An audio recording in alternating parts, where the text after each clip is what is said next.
Bienvenue à Maurice, une première étape aujourd'hui déjà très difficile.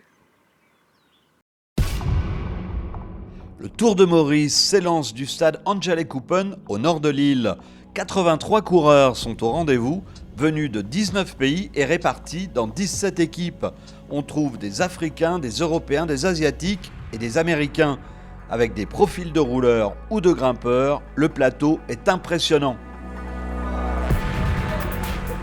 Il y a des coureurs qui sont assez forts, mais on a une très bonne équipe. Il faudra juste maintenant pas se faire piéger parce que aujourd'hui c'est une étape assez piégeuse. L'équipe philippine est solide avec à sa tête le français Antoine Huby. Ancien professionnel du World Tour, Huby est en quête de victoire pour retrouver le circuit européen. J'ai plus trop l'habitude de courir sur ce format, donc je dois aussi prendre mes repères, mais les prendre vite pour ne pas perdre de temps inutilement. L'équipe de Maurice est en place, prête à relever le défi de son tour national, avec à sa tête Alexandre Maire, déjà vainqueur de l'épreuve en 2020. Le public mauricien est aussi au rendez-vous. De nombreux jeunes fans de vélo ont fait le déplacement.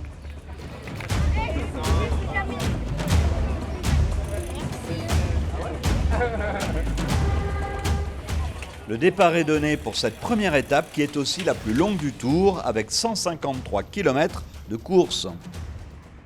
Les coureurs démarrent doucement, même si de petites cassures se produisent, le relief et le vent faisant leur effet.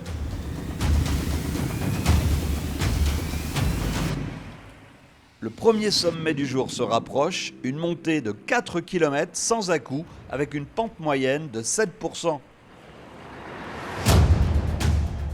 Le Saoudien Malibari et le Béninois Gandao sont dans les premiers lâchés.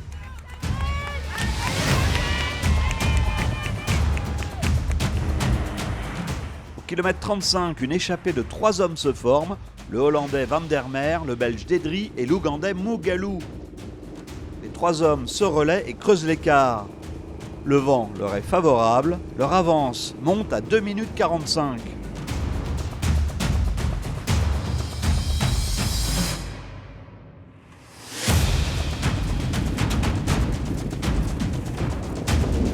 Kilomètre 80, ils ne sont plus que 2 à l'avant.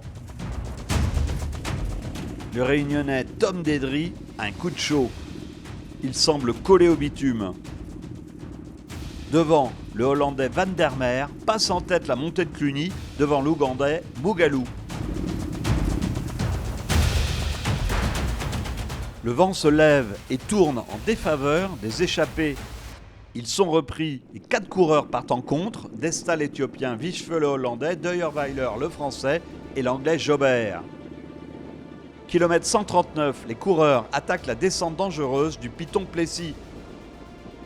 Jobert est sorti, l'Anglais a pris trop large. Heureusement, il ne semble pas blessé.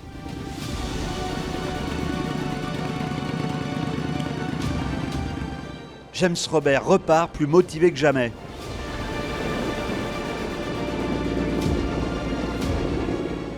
À l'avant, Deuerweiler et Vichfe ont gardé leur avance.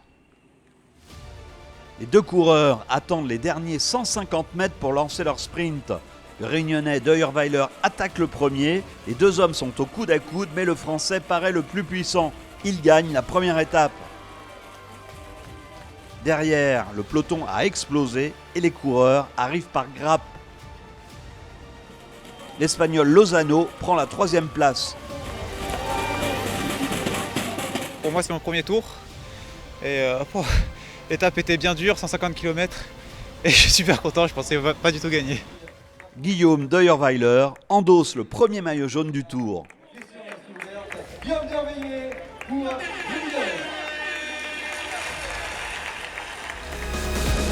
Faisons maintenant une petite pause pour découvrir nos magnifiques plantations de thé. Le climat de Maurice permet de nombreuses cultures. Parmi elles, celle remarquable du thé.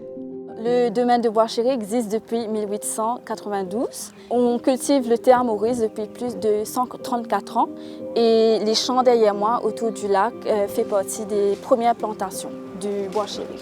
Les plants de thé sont assez robustes parce qu'elles peuvent vivre de plus de 100 ans et on peut cultiver la même plante plus de 100 ans étant donné qu'on cueille que les 3 premières feuilles de la plante.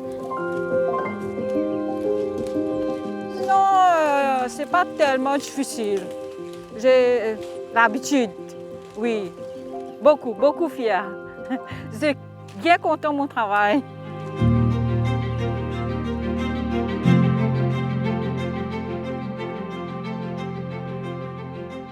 Donc les feuilles sont réceptionnées ici.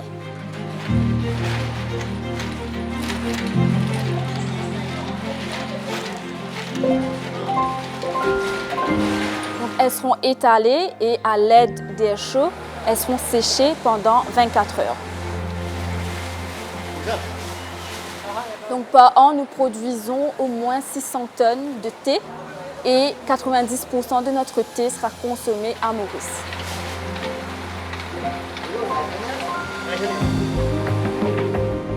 Donc une fois qu'elles sont séchées, elles vont être broyées et roulées pour ensuite être conservées pendant 3 mois.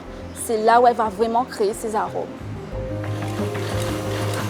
Le thé fait partie de la culture mauricienne, donc c'est pour ça que la plupart de thé qu'on produit sera consommé à Maurice. Elle fait vraiment partie de l'héritage et la culture mauricienne.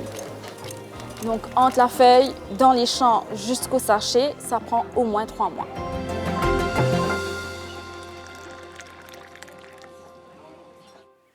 Merci de nous avoir suivis. On se retrouve demain pour la deuxième étape.